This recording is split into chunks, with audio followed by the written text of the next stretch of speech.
before I can really get into what's all going on here in Thailand already, I first need to bring you guys back to the beginning, right before, I even like 2 weeks before I even decided, I even knew that was going. Well, technically it was like, it's not really like 2 weeks. It's more so like I knew like a month ago, and then 2 weeks after was like a checkpoint. I'll explain this all, I guess, right now. So this gives just like a bit more, oomph to this whole journey, because the reason I credit everything pretty much to God right at this point, because all the things that allowed me to come here pretty much just lined up perfectly, and I really couldn't be here without all these little things adding up to make this entire thing possible. So let's go all the way to the beginning, which starts to include what inspired me to come to Thailand, or why did I want to come to Thailand in the first place. Well, really, it was this guy, Moy Michael. He started, just started posting, like, the the dailies of sorry, recording this, and some truck just passed by outside. Yeah, that wasn't fun. All right, back to what I was saying. So Moy Michael, he started posting daily on his journey to become a professional Muay Thai fighter, which for me was like pretty inspiring, just because like I do karate, I teach martial arts somewhat, and I'm decently like active, I guess, even though I'm kind of out of shape right now, which is kind of in my personality. Like I need to take things, I need to do cold turkey, commit myself to something 100%. I can't really like half go at it. So like when I saw him like do this, I was just like, oh man, that's real. Like you can't fake that. And that just kind of like made me like think like, all right, well, I want to do that at some point in my life, period. And then come along to, I guess, this next stage of my life, where it came to the YG Youth Foundation, and they are a subsidiary of a larger company that is working with Japan to try to do different projects ranging from cultural technology, like AI avatar stuff that you'll see in Japan right now, all the way down to renovating their countryside. And I applied to be in this fellowship. It would have been 9 months of me getting paid to be in Japan to help work on these projects. To qualify, you had to submit a project proposal, which is what I like to do. I don't like submitting proposals. I like coming up with ideas for things that I think will be helpful. And my thing, I submitted 2 projects, just to show them, like, like I'm about it, right? Like you want me, you need me, please. I submitted 2 projects, both in areas where I thought, all right, this could benefit the Japanese people, and culturally and economically. And they accepted my more cultural one, which I was more surprised by, because I honestly had some, like, I broke it up into two, because learning from some other people, like, the whole thing is like one giant, like, they both will exist at the same time at some point. It's just more so I can't scare people off with the picture, because it's like a little bit too big sometimes for some people. So I broke it down into 2 different projects, and then submitted them both separately. And there's one that was like more economical, which is kind of hit like both economical and cultural. They both have economic and cultural elements to them. It's just one prioritizes the other. So the one that prioritized the economic factor, they declined, which I was surprised by more so, because the cultural one they accepted. I was like, wow, that's interesting, because that one's like more abstract and it will take a longer time to like develop into something that can produce something like some kind of return. And I'm like, all right, well, it seems like time's not the real, or the return. Maybe like I said, I was more so focused on like I guess like time to return, and so maybe they're just like said, maybe they're looking at it even bigger picture. Like they don't like as long as this thing works out, we're good. Which I thought was pretty cool. So the AYF fellowship program, it's a cool one, and I'll leave a link in the description for anybody who's interested in looking at it. It was like a marker because like it was a way or something for me to get behind. It was like there's a lot of effort into. I was collaborating with a lot of different people to help get my project, my pitch deck, pretty much like D1. Like I was the ideas, background, everything. I felt so confident in this. Like there's like no way. And also like looking at previous fellows, like to no hate to them, but I was like, the things I'm able to do and my ability to commit is like leagues above, I guess, what I was seeing. And I was just like, there's like, because everything that I saw was like more so casual, I guess. And I'm kind of like insane, so I was like, like I'm exactly what you guys need. Somebody who doesn't care about like resting or eating, I guess sometimes, and we'll just grind like it's like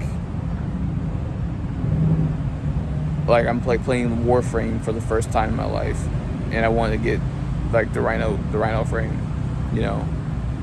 I actually, it's been a long time since I grinded any kind of game. Actually, no, I'm actually was grinding My Hero Academia, not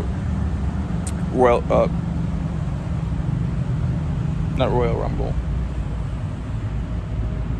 I forgot. My Hero Ultra Rumble. There you go. I had to play it back in my head. Top tier game actually. I'm a gold Dobby main, purple tactical. It's just like I love traps and stuff like that, and he doesn't feel broken. Like everybody in that game has like such hyper mobility, and I also hate. I forgot what his name. Lemillion. I hate playing. I don't like so like. I'm getting a little bit off topic, but like. If you play like these kind of games, there's always going to be characters that are like I guess like better in team situations and then characters that are better in like solo situations, and they have both. And I played solo. I didn't play like ranked or teams at all until I could like win a solo battle royale myself, and then after that, I started playing some teams. And like off the bat, like when I was joining, you just had like Lemillion, just like doinking everywhere, like back and forth. Like a lot of these characters, they just like the players just look up and they just go into the sky, and just like, all right, well, I guess he's gone. And then there's me like running around, and like you see Engine just like running up the wall, and I'm just like sitting there, just like slowly climbing and stuff. And you see all these people with like hyper mobility, and here I am, just like setting traps, firewall. I'm throwing firewalls that are extremely slow and easily dodgeable. And then you have, Deku, who has a hit scan that will knock you back 10 yards. And it's like these people like also it seems like they can't miss. Like it's like it seems like it's impossible to like if they see you, they're just gonna hit you. So yeah. Anyway. AYF needs me because I will grind, and I grinded so I get so hyper focused and so addicted to certain things, which is why I am on this journey in the first place, because I didn't go directly to corporate for many reasons, other than the fact, like main reason I didn't feel right, and the secondary reason, which is also pretty significant is the fact that the only companies around me were defense companies. And I just don't, especially with given the climate of the past couple of years and in general, I just didn't feel like committing myself or my talents into making bombs or weapons or anything that could like pretty much kill other people and then eventually just be turned on me because like I'm poor and I'm just a normal dude. So the likelihood the bourgeoisie, super elites, WEF, whatever you want to say, decides like, all right, thanks for making this. And now that the AI robots are fully functional, we don't really need you anymore. And so you can, either eat some slop, upload your mind into this, AI consciousness, or, check out forcefully. And I'm like, I just want to I don't want to be a part of that. So I kind of just decided to just, all right, continue to be homeless and do odd jobs and figure out, what to do with my life. And I'll talk more about my homeless chronicles during the TMI, which is kind of what the thing is turning into, I guess. It's like kind of like a happening right now. But yeah, I am not sane, and I would have grinded those projects. Like everything would have been amazing. Japan's economy up 1,000,000 points, yen on top. I had their backs, but I'll get to that later. So with that in mind, I submitted my proposal like in May 2024, and it got through, right? So I was like, oh man, this is like, all right. I was like, that pretty much. And then the next part was interviews, which is like, I always say I don't like talking to people and blah blah blah, but like when it comes to interviews, I don't say the one social situation, but like one of like the main situations where like, all right, I will thrive, right? I was like, I'm going to be perfectly okay. Like they're going to love me, period. There's no way they don't love me. And while just like I had my date set up and whatnot, I was like, all right, well, since I'm going to Japan, because there's no way that I don't succeed in this, I'm gonna go to Thailand too, and I'm gonna train for 3 months, and I'm just gonna get super focused, super smart, super ripped, so that by the time I get to Japan, I'm just like, I'm him.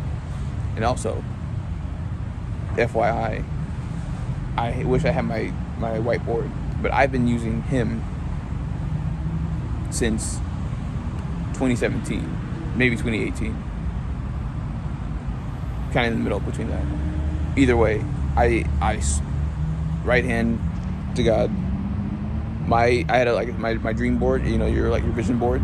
Like I was me, and then it was him, then it was wizard, and it was sage.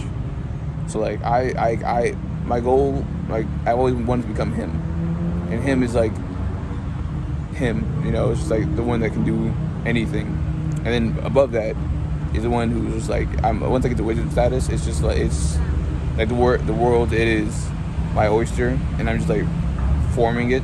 And sage is like I am like unveiling the matrix code that God has put up in forth, and I can just like bend reality. But to get back to the main story, I was so sure that this was happening. So I was like, all right, I'm gonna go to Japan. I'm gonna go to Thailand. I'm gonna become super awesome. Everything will be great. So fast forwarded to summer, some weird things happened, some non-weird things happened. I'll get into that with some TMI stuff. But I was, I guess, in the middle of like a different side quest. I call it National Treasure. I was in the National Treasure side quest, right? And I was, and it, I had to get ready for my interview while I was pretty much flying randomly, like around the country. I don't say around the country. I mean, kind of around the country, trying to do my National Treasure quest. And I ended up like going to the Ronald Reagan Airport in DC, to do my interview, because one of the next checkpoints, my side quest was like around the corner from it, and it was like also does another thing because my first interview was like 2 a.m. So like there was no remorse. It was like, all right, I had to be up and ready, and I was wearing a suit. I had my glasses. I had my hair did pretty nice, and I was just like looking like straight professional, like ultimate professional. And you were like, I would trust me with $1 trillion in that outfit. That skin. Let's say skin. That skin, top tier. And same, like, as I thought, we're talking the first interview, and he nailed it. Like they're laughing, smiling. I'm just talking Matt. I'm just spitting straight heat, and they're eating it like a buffet. You just couldn't stop. Like the guy, the guy I was talking to, he's on their website, and like he was like interviewing me with a nice lady, and he was just like, "Oh man, you seem just like me." I was like, "Yes, bro. I'm just get me over there right now." There's like, trust me, bro. We will make sweet energy. Like I trust. And I was like, all right, awesome. And then a couple weeks later, I got the email saying you made it to the second stage. And I was like, of course. There was no doubts in my mind. So that's what, like I said, I was more so getting ready, thinking, figuring out, trying to all right, what's gonna happen? I'm gonna get to Thailand and blah blah blah. And at some the time's going by, I'm trying to get everything together, and then I start another side quest, which, like I said, we'll get into later, because Jesus Christ, they need some catalytic converters over here. But yeah, as that was happening, I was I'm just like, all right, cool. Like there's nothing, bro. There was nothing in my head that was that could stop me. And then fast forward, I randomly walked into this church because I wanted a Bible, and I started talking to these people, and they said, "Oh, hey, we will get our pastor, and here's some free food." And for me, as you guys will come to know, well, I mean, like I said, I was homeless, so maxing food is like a very key thing that I don't have to pay for. So they offer me food, even though I have a strict diet. When I'm following it, yeah, I'm pretty good with. But it's either 0 or 100, so I can't half follow it and not half follow it. There's no cheat days. I'm either following it or I'm not. I'm currently not, but that'll change once I get into a gym. Anyway, once I was like, all right, food, talk. They said come back later, get a Bible. Came back later, got a Bible, talked some more, met this cool dude, worked on some Spec Ops kind of stuff, Blacklist, can't talk about hush-hush aerospace things. And I was like, man's saw some, or been a part of some development of some pretty interesting things. And because of that, he was very up in the food chain. When it came to just aerospace stuff, I don't really know. Well, I do know, but it's more so that's not my industry or my world, so I can't explain the gravity of how awesome he is. He just is awesome in general. But he's just an older dude that's just really nice. Also, the church is like full of like really nice people. That you said they pretty much welcomed me immediately, like no questions asked. And through him, he mentioned like something about Delta points. And funny enough, me and my friend were working on the Google Gemini competition. We were planning on it, and our topic was, our focus was travel and using points, or trying to use AI to like help you curate travel itineraries while cross-referencing different airline unions, so you can maximize your point spendage, or you can minimize your point spendage and maximize your travel experiences. Very long-winded way of saying we're trying to make people, maybe we're trying to make Google Maps a little bit more efficient. Google Flights. I say efficient, more economical. There we go. And when he brought this up, I was like, I need to get better with business and negotiating and deals and whatnot. So I was like, I'm gonna ask.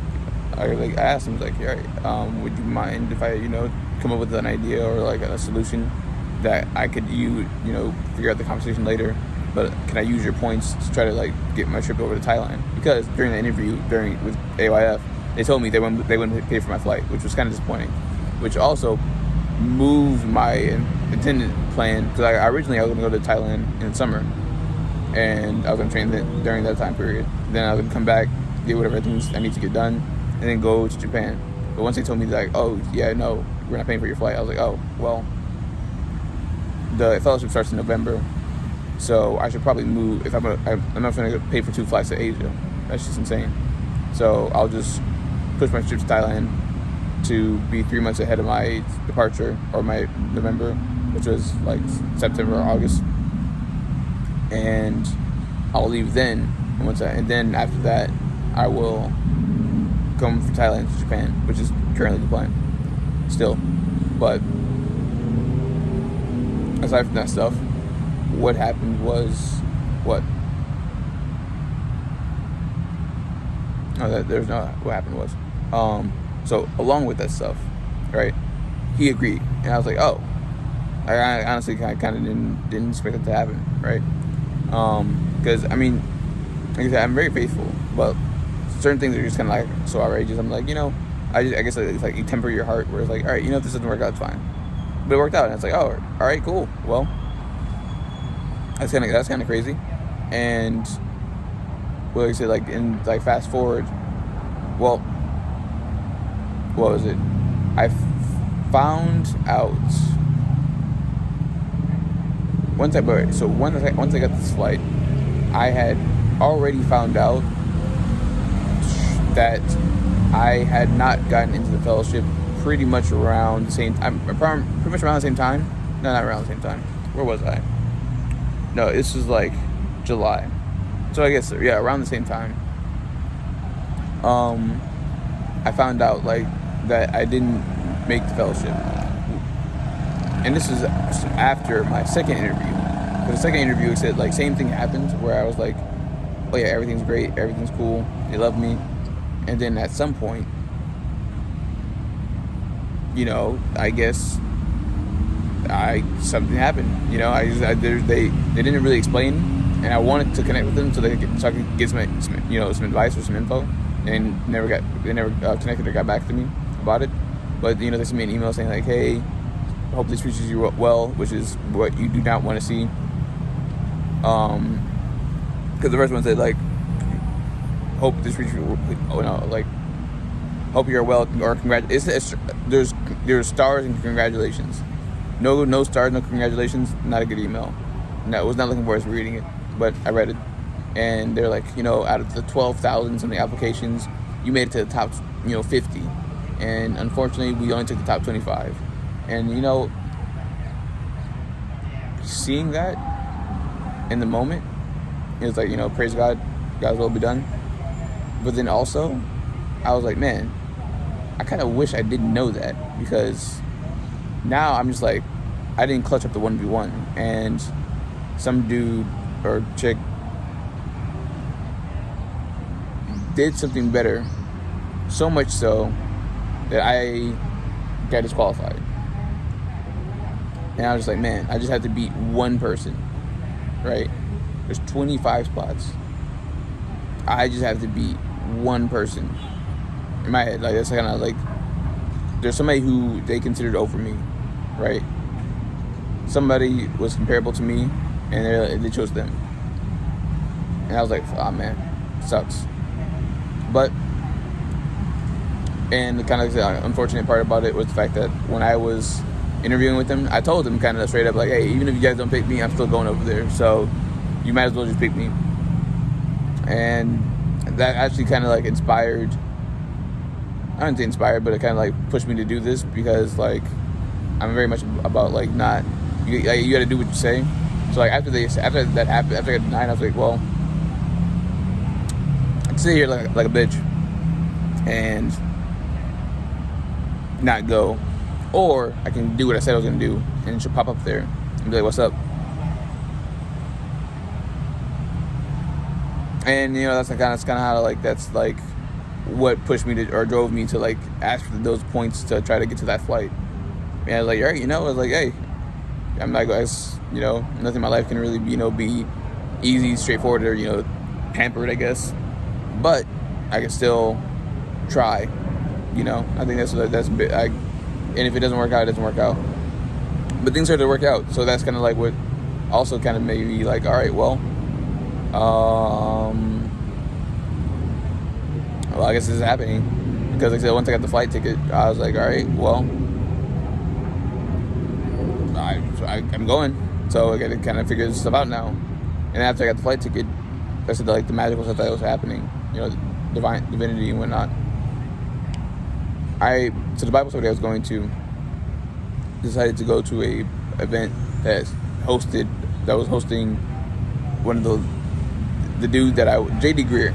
J.D. Greer is a guy, pastor, pretty cool dude, very good speaker.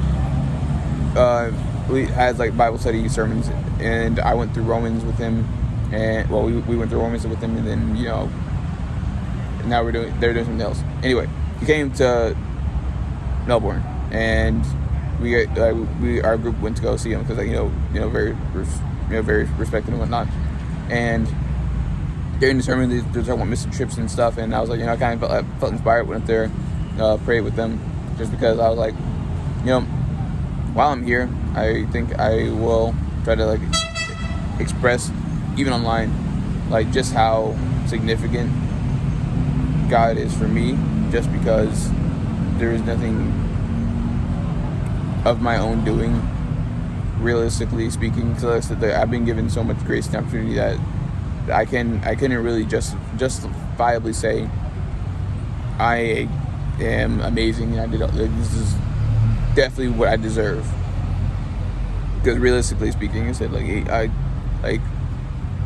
me being homeless and chilling is, like I said, like it's like not what you'd expect, right? I was like, I was very like okay with like my situation, and then like on top of that stuff, getting these kind of opportunities is just like, well, you know, like, why me? And it's, you know, whatever his plans is, that's kind of just like what I'm rolling with right now. And we went to this event. We're talking about the mission trips, and like they prayed for me. Like the pastor of the church, like I said, again, I didn't know who he was, but came up to me. We prayed, and afterwards, some guy just came up to me and started talking. I just told him, like, oh yeah, I'm going to Thailand, Chiang Mai, and then I'm going to go to Japan, try to do some work. He's like, oh really? We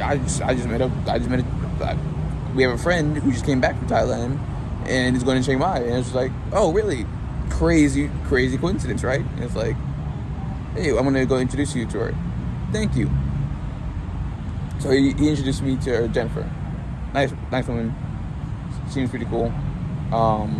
And she's been in Thailand for like 5 years, and she's coming back like in a couple months to do some mission work, which I think is pretty cool. And she got me connected, or she informed me about this church that was in Chiang Mai, which I was like, all right, well, you know, kind of same situation. Like, you know, they're like, oh yeah, you know, you talk to them, get to know them and whatnot. And also, there's like a Thai group that meets here, like in a couple weeks, which is like I said, like 30 minutes to get to this point in time. But there's a Thai group that, you know, meets here, and you know, you talk to them, you know, they'll love you, and they can probably help you out some more. And I was like, all right, cool. I'll definitely, I guess, you know, it's like I said, like I'm doing my quest, and then, you know, the check marks appear, and it's just like, hey, go to this location next. And I was like, all right, sounds good. And that's where it's like, you know, where it gets to like even right before I, you know, taking off.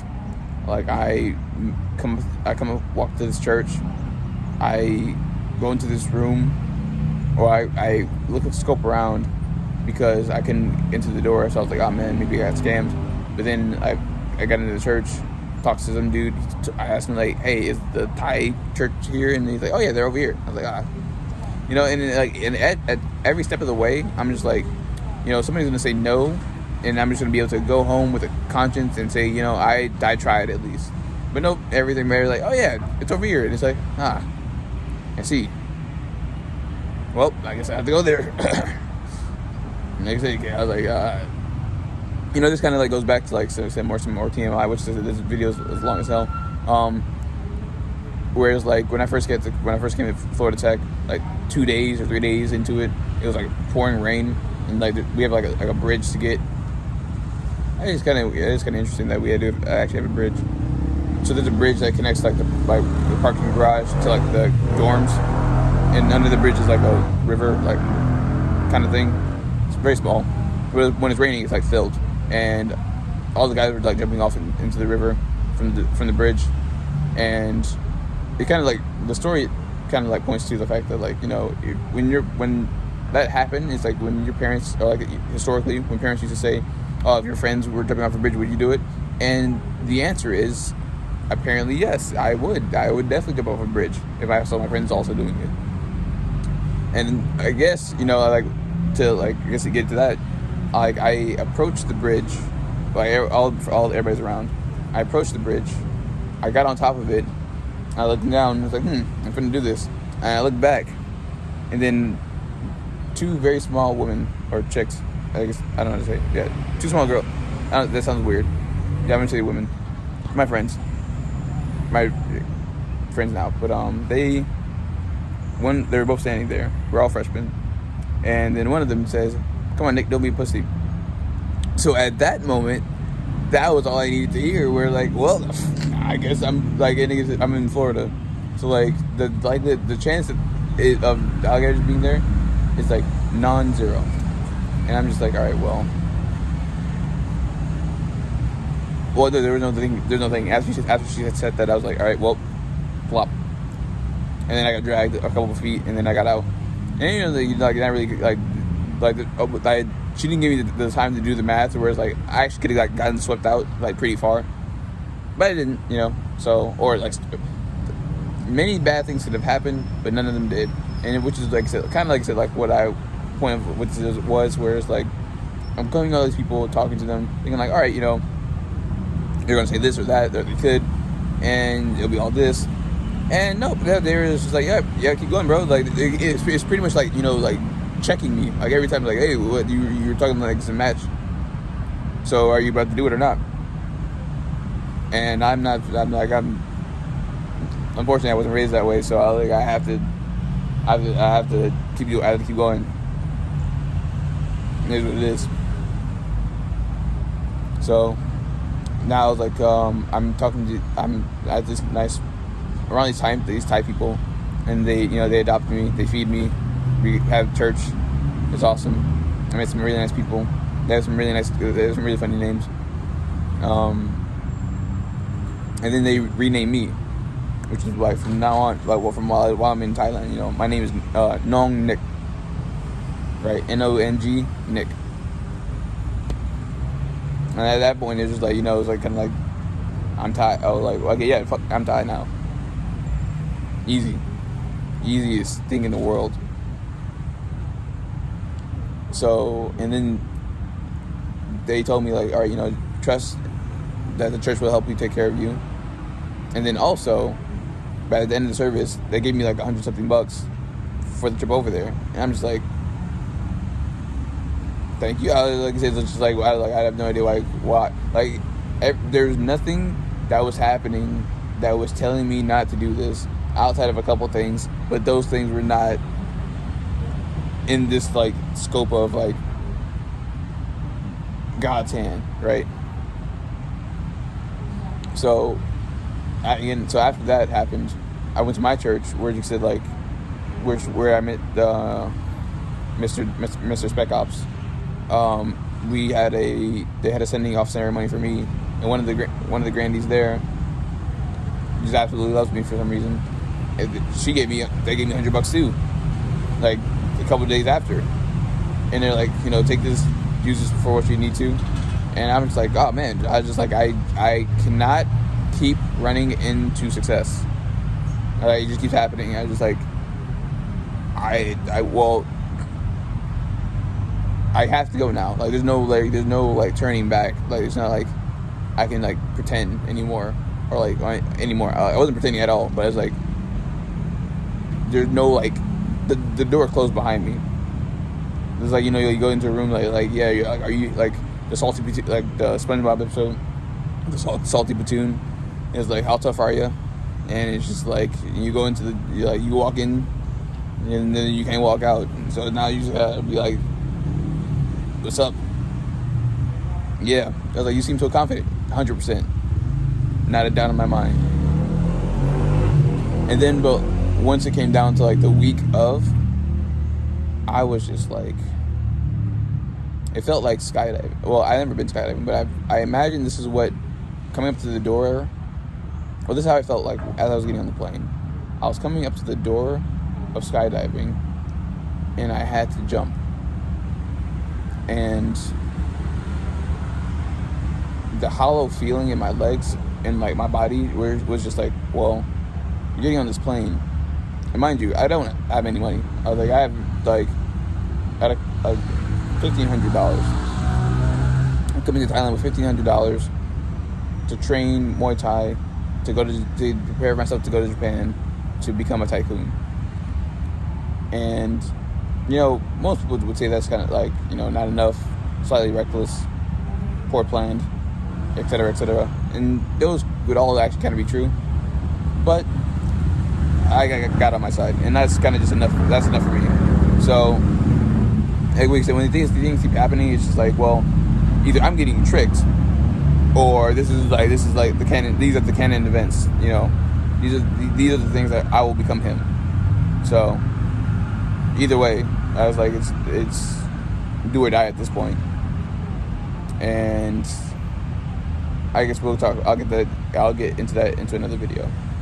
But so far, this is, you know, like I said, the first entry, the pilot or the prelude to get you guys going. Because like, hey man, I was like, guy, I'm here, and what's happened so far, I think I'm gonna fuck some shit up. Or, you know, worst case scenario, I just pass away. Then I don't have to think about it anymore. Easy. So yeah, if you made it to the end of this video, thank you, love you. Like I said, I hope I didn't yap you off too much. And also, like I said, like the quality of videos will hopefully be going up in the near future. It's just right now, you know, I'm working with what I got. So, but if you know, for some reason, you know, I got these plans. So if these plans start working out, like I said, you're going to fuck with me though. Peace.